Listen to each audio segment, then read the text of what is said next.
En 30 minutes seulement, voici comment la rue de Belmont s'est transformée en une véritable rivière hier soir. À côté, il y avait une étudiante qui a tout perdu.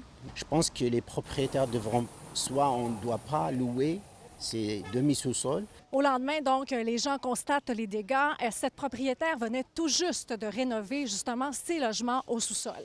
J'avais plus de chances de gagner la loterie que d'avoir des inondations en un an. L'assurance de l'année passée, elle a refusé de nous assurer. Donc, on est allé avec une autre compagnie, puis on a dû payer double. Même moi, si je vais le vendre, je ne peux pas le vendre aujourd'hui. Je ne peux rien faire, je suis coincée. Celui-ci a installé 3 pompes dans sa résidence ainsi que plusieurs clapets. La prochaine idée, on condamne le sous-sol. On nivelle tout ça, on oublie les portes, on fait un mur là, on condamne le sous-sol. Vous ne pouvez pas aller à les vacances parce qu'en vacances, une semaine, tu tout le temps pensé, tu regardes la température, est-ce qu'il y a des pluies ou non. Ça, c'est le vivre avec le stress tout le temps.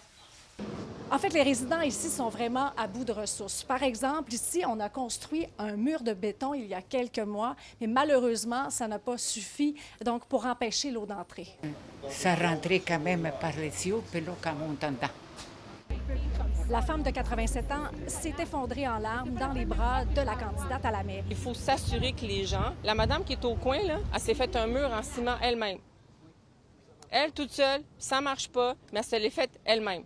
Selon elle, il faut absolument activer la rénovation du collecteur. C'est un projet qui est déjà prévu au budget de la mairesse Plante, mais pour 2030 seulement. La ville ne change pas les collecteurs. Donc, il y a des investissements d'infrastructures d'égouts qui sont importants à faire ici.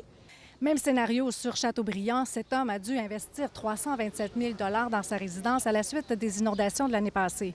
Suite au passage là, de débit, on se rappellera, c'était pas mal identique à ce qu'on a vécu hier, c'est-à-dire entre 70 et 100 mm d'eau en à peu près 2 heures. Il y a comme un mythe autour de ça, que si on vient puis on change les égouts, comme par miracle, ça serait réglé. Mais c'est pas vrai. Le système marche en réseau. Alors, on t'agrandit le collecteur, mais si tous les autres tuyaux le long des rues comme ça sont petits, mais imaginez, ça va prendre 20 ans. Quand on parle de grossir les tuyaux, grossir les conduites d'égout, c'est pas la stratégie qu'on privilégie, puis c'est pas vraiment ça qui va vraiment aider la situation. Donc c'est là qu'on peut parler aux différentes stratégies comme les packs résilients, vous pensez aux saillies drainantes, vous pensez aux toits verts, aux toits bleus, les jardins puits. Donc toutes ces différentes stratégies qui nous permettent de retenir l'eau où est-ce qu'elle tombe avant de l'envoyer à l'égout. Une fois qu'il est à l'égout, il est trop tard. Quoi qu'il en soit, les citoyens sont vraiment exaspérés et comptent se présenter lors de la séance publique du conseil municipal de Saint-Léonard le 4 août prochain et se mobiliser aussi pour s'immiscer dans la campagne électorale. À Montréal, Véronique Dubé pour Nouveau Info.